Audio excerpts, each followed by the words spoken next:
Good day, I am Vince Lawrence Berquilla Kutab. Today, tatalakayin naman natin ang judicial power and the judiciary. Sa ngayong talakayan, we have our learning objectives. First is to describe the meaning of judicial power and its historical evolution. Ano ang expanded meaning ng 1987 Constitution? Ano ang nadagdag sa kanyang kapangyarihan compared from other constitutions? And historical evolution, ano pa ang mga nangyari bago nagkaroon ng ganitong setup, which is the 1987 Constitution. Second is to analyze the powers of the Supreme Court. Ano ang tatlong kapangyarihan ng Supreme Court? Ano ang mga espesyal na kapangyarihan ng Supreme Court na wala sa other courts? Third is to classify the Philippine courts' functions, head, composition, and jurisdictions. Sino-sino ang mga opisyales na bumubuo ng Supreme Court at sa iba pang courts. Matatalakay din natin ang mga classification ng iba't ibang korte sa ating bansa. Ano ang kanilang specialization? Una sa lahat, let us define judicial power, or what are the power included in the judicial power. Generally speaking, judicial power refers to the power to interpret the law and to settle legal cases. In particular, judicial power has been described by the present 1987 Philippine Constitution. So under Section 1, Article 8, the duty of the courts of justice to settle actual controversies involving rights which are legally demandable and enforceable, and to determine whether or not there has been a grave abuse of discretion amounting to lack or excess of jurisdiction on the part of any member or instrumentally of the government. Dalawang bagay lang po yan. First is to settle actual controversies. So may kaso talaga sa lipunan. When parties assert opposing legal claims or when there is a conflict of rights that is responsive to or ready for court settlement, which are legally demandable and enforceable. Second is the grave abuse of discretion. Susuriin ng korte or ng judicial power, judicial department, kung may opisyal or any branch ng government na umabuso sa kanilang kapangyarihan o sa kanilang ginagawa. Pangalawang katanungan, where is judicial power vested? Under the same article, Article 8, Section 1, the judicial power in the government is vested in the Supreme Court in such lower courts as may established by law. Dito po papasok ang Legislative Department. Legislative Department is consist of two houses, House of Representatives and House of Senate. Ang House of Representatives ang lower house at ang House of Senate ang upper house. Balikan po natin, all courts here in our country was established by law. Sila po ang gumagawa ng law, as well as sila po ang nag-establish ng courts. Matatalakay po natin ang iba't ibang klase ng lower courts sa ating bansa.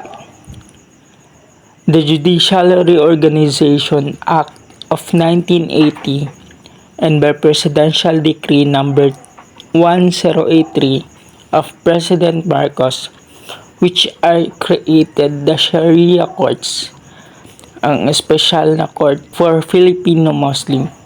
The historical evolution of the judicial and the judiciary in the Philippines. The Royal Audiencia. Sa panahon ng colonization, on 1583, they established composed of President, 4 auditories or justices, and the fiscal. The audiencia exercise both administrative and judicial functions. Or isa itong hukuman o korte sa ilalim ng Kastila na pinagmumunuan ng isang gobernador at kasang-ayon and King of Spain. Isa pang katanungan, mayroon bang bagong elementong idinagdag sa judicial power by the 1987 Constitution? Pag-usapan natin ang kaibahan ng 1973 Constitution sa panahon ng Marcos and ang kasalukuyang 1987 Constitution. The judicial power under the 1987 Constitution has a wider scope. Under 1973 Constitution, the judicial power was vested in one Supreme Court and lower courts, but its scope was only limited to interpreting laws and deciding legal disputes, but not reviewing any decisions done with grave abuse of discretion by any government agency. So ano nga bang bago sa 1987 Constitution? Ang kapangyarihan, or basahin natin under Section 1 Article 8, nabasa na natin to kanina, to determine whether or not there has been a grave abuse of discretion amounting to lack or excess of jurisdiction on the part of any branch or instrumentality of the government. May tinatawag tayong certiorari.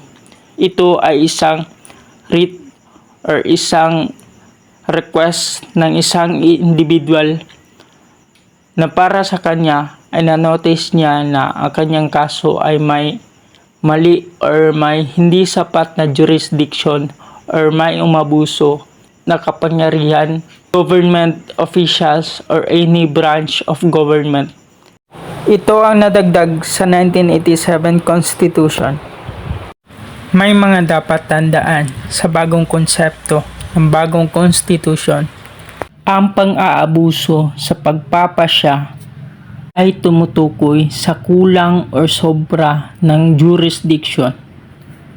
Pangalawa, ang Supreme Court ang dapat na mag-determine kung may pang-aabuso ba sa pagdesisyon or pagpapasya ng mga lower courts. Pangatlo, balikan natin ang phrase na any branch or instrumentality of the government. Ang bagong constitution ay may tinatawag nga check and balance, or ang tatlong sangay ng gobyerno ay magkakapantay-pantay lamang. Kung may nakita ang Supreme Court na paglabag ng batas o pang-aabuso, pwede nilang i-check ang Congress pati na ang Presidente ng Republika ng Pilipinas. Comparative composition of the Supreme Court justices in the Philippine Constitution. As a general rule, justices of the Supreme Court decide criminal, civil, and administrative cases by divisions unless provided by the rules that they should decide as one collegiate body or an en banc session.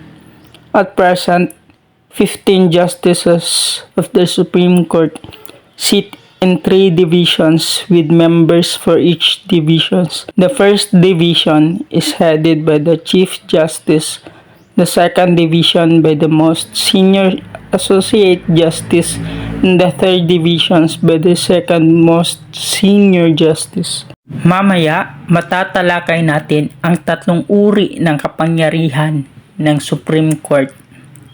Ngayon, tatalakayin natin ano ba ang decision as one collegiate body or ang tinatawag na en banc session. Ang en banc session, kung i-translate natin sa French, ay nangangahulugang on the bench.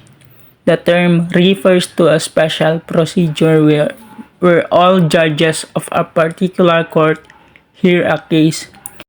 Ibig sabihin lahat ng mga justices ang huhusga sa parehong kaso.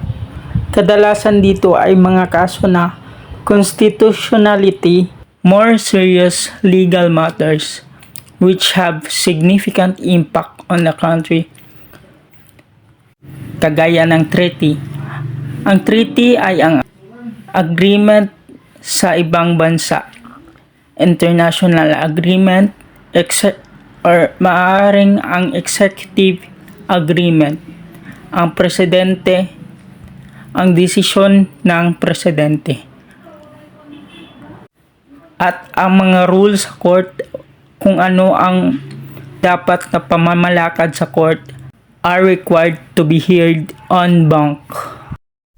Ngayon, tatalakayin naman natin kung ano ang tatlong kapangyarihan ng Korte Suprema o the three powers of the Supreme Court. First is the original jurisdiction. Under Article 8, Section 5, the Supreme Court shall have the power to exercise original jurisdiction over cases affecting ambassadors, other public ministers and consuls, and over petitions for certiorari, prohibition, mandamus, quoranto, and habeas corpus. Meaning, ito ang hearing ng kaso na direkta sa Korte Suprema or hindi pa dumaan sa mga trial courts o sa mga lower courts. Ano-ano ba ang mga petition na ito? Magsimula tayo sa certiorari. Nasabi ko na to kanina, ang certiorari ay isang petition na ang isang individual ay gusto niyang o ipasa sa Korte Suprema ang kanyang kaso. Sunod ay ang writ of prohibition. Ano nga ba ang writ of prohibition? Ito ay isang writ na ipinasa ng higher courts sa lower courts or to stop the litigation. Ito ay maaaring ipasa ng Korte Suprema sa lower courts kapag tingin ng Korte Suprema ay may kakulangan or pang-aabuso sa jurisdiction ng trial courts. Ang sunod ay ang mandamus writ. Ano nga ba ang mandamus writ? Ito ay isang order ng court sa kahit anong government branch o subordinate courts o anumang uri ng public authority na dapat mag-perform ng tama o i-perform ang tama ang kanilang duty. Ang isang halimbawa nito ay sa isang hearing, ang individual na nagpasa ng kaso ay nakapansin na ang judge ay nag-abuso or hindi ginawa ang kanyang tungkulin bilang judge, ay maaari siyang magpasa ng writ of mandamus para sa hindi makatarungang tungkulin ng judge. Sunod ay ang quoranto. Ano ang quoranto? Ay isang special legal action upang testingin ang isang individual kung siya ba ay karapat-dapat sa isang posisyon. Sa pamamagitan nito, maaaring tanggalin ang isang individual sa isang posisyon kung siya naman ay hindi qualified. Ang panghuli ay ang habeas corpus. Ano nga ba ang habeas corpus? Ito ay isang proteksyon sa individual mula sa illegal na pagkakakulong. Kung ang judge ay kanyang madidetermine na illegal na nakakulong ang isang individual, maaari siyang palayain sa pamamagitan ng habeas corpus. Maaaring suriin ng korte ang original na jurisdiction nang hindi bumabase sa mga nabanggit kong mga petition. The second power of the Supreme Court is the appellate jurisdiction. Under Article 8, Section 5, the Supreme Court shall have the power to review, revise, reverse, modify, or affirm on appeal or certiorari as the law or rules of court may provide final judgments and orders of lower courts. Maaaring baguhin ng Korte Suprema ang kaso na ipinasa ng lower courts. From the word appel in law to apply, a higher court reversal of the decision of a lower court. It ensures that the proper legal standards have been applied to a given case. Dahil dito, sa kapangyarihan na ito, maaaring ibalik sa lower courts ang kaso para sa dapat na karagdagang aksyon base sa review or advice ng judge. So what is the difference between original and appellate jurisdiction?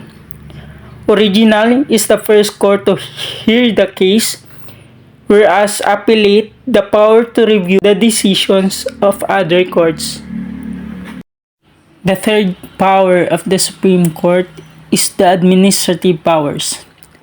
Under Article 8, Section 5, the Supreme Court does not only interpret the law and decide cases, but it also exercises administrative powers to supervise all courts of the land as well as the admission and practice of law by lawyers. Article 8, Section 6, the Supreme Court shall have the administrative supervision over all courts and the personnel thereof. The administrative power of the Supreme Court refers to its authority to oversee and manage the judicial system.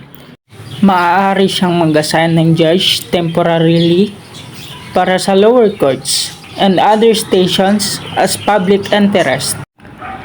Court in the Philippines function, head, composition, and jurisdiction. First is the Supreme Court o ang kataas-taasang hukuman, the highest court of the land. Wala nang mas mataas dito. Lahat ng korte na aking babanggitin, lahat ng trial court ay nakaklasify na as lower courts.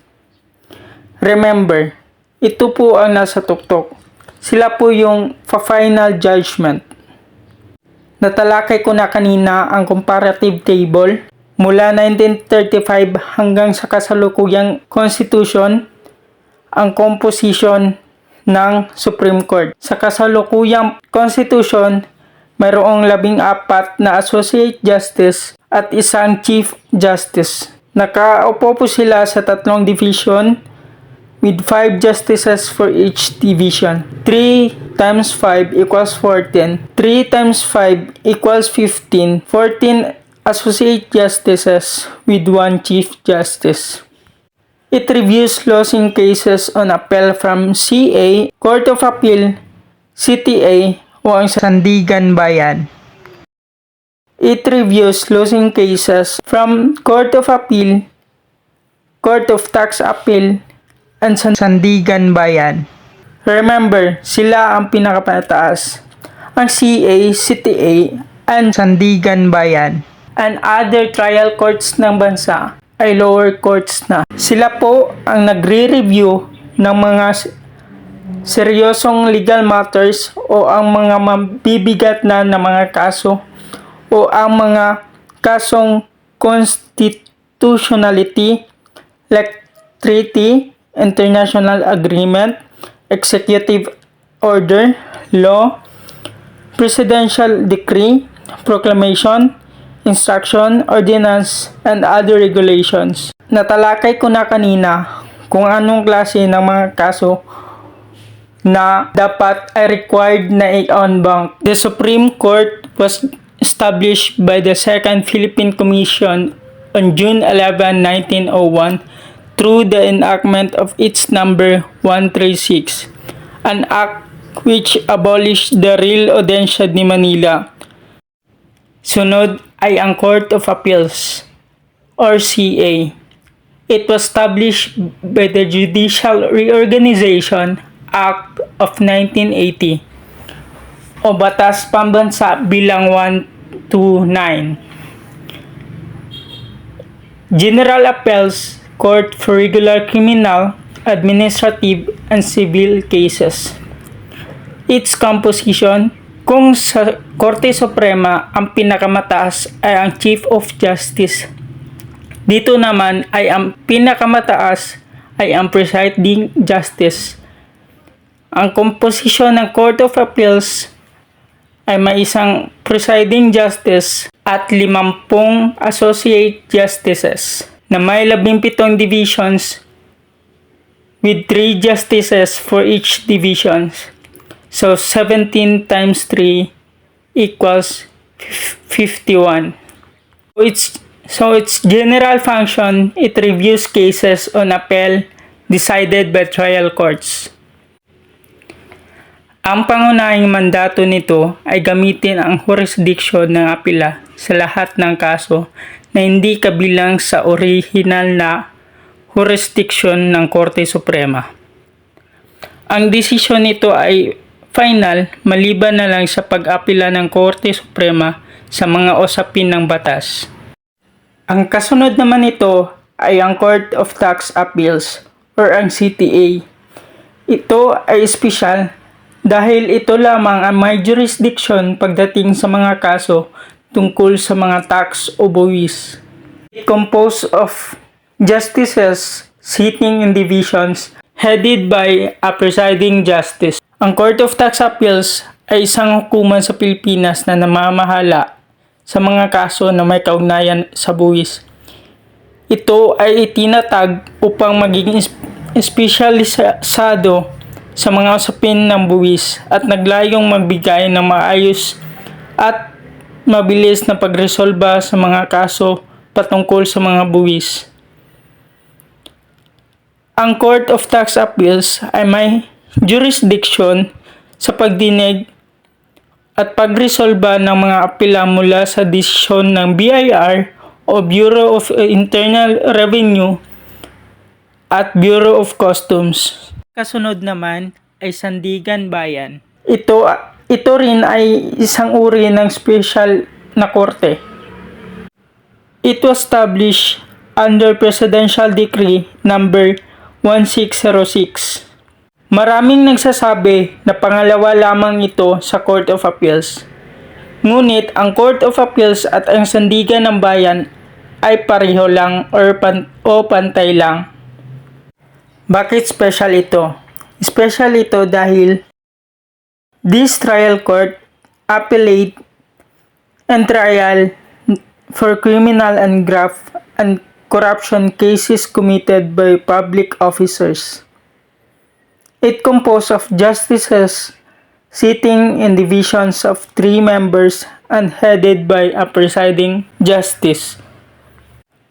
Tries cases involving graft and corruption by public officers punishable by more than 6 years.